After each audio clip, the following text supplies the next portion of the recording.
My wife cheated and gave me HIV, so I divorced her and made her affair partner's life miserable.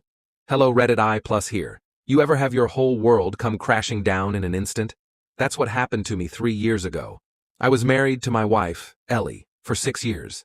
We had what I thought was a good life together. I had a decent job in IT, we had a nice little house, and we were even talking about trying for kids.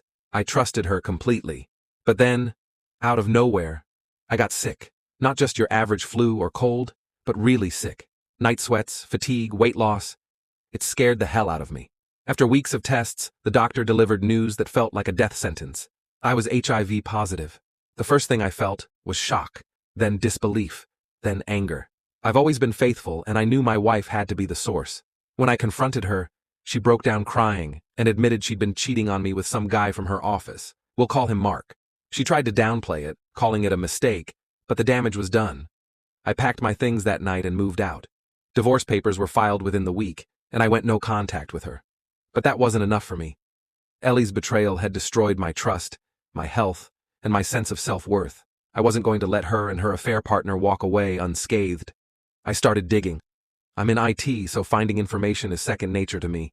Turns out Mark was married too. His wife Clara was a kindergarten teacher and, by all accounts, a sweetheart.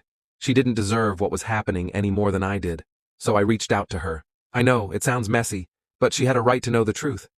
I showed her everything, the texts, the photos, even proof of my diagnosis.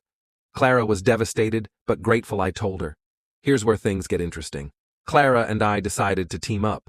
Not romantically, that would have been too much, but strategically. We agreed that Mark and Ellie shouldn't get away with their actions. Clara filed for divorce and went after Mark with everything she had, which was a lot.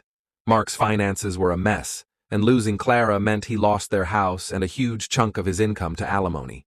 Meanwhile, I focused on Ellie.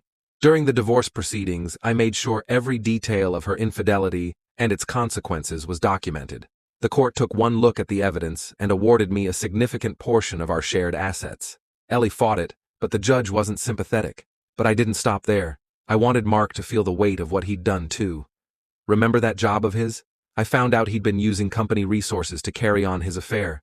I sent an anonymous tip to his HR department with all the proof they'd ever need. He was fired within days. Losing his job meant he couldn't keep up with his financial obligations, and his life began to spiral. As for Ellie, her reputation took a nosedive.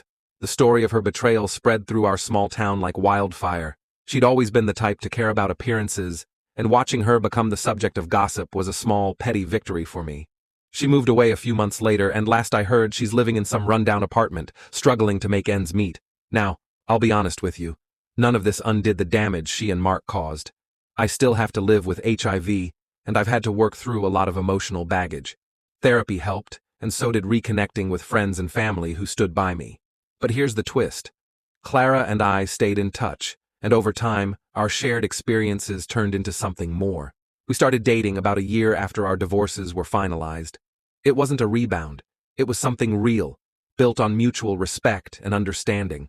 Today, we're happily married, and she's been an incredible partner in helping me heal. So, would I go back and change things if I could? Of course. I'd love to have my old life back, without the betrayal and the illness. But since that's not an option, I've found peace in knowing that I took control of my story. I didn't let Ellie and Mark's actions define me, and I've come out stronger on the other side. Life threw me into the fire, but I walked out of it tempered, not broken. And if there's one thing I've learned, it's this. Betrayal doesn't have to be the end of your story. Sometimes, it's just the beginning of a better one.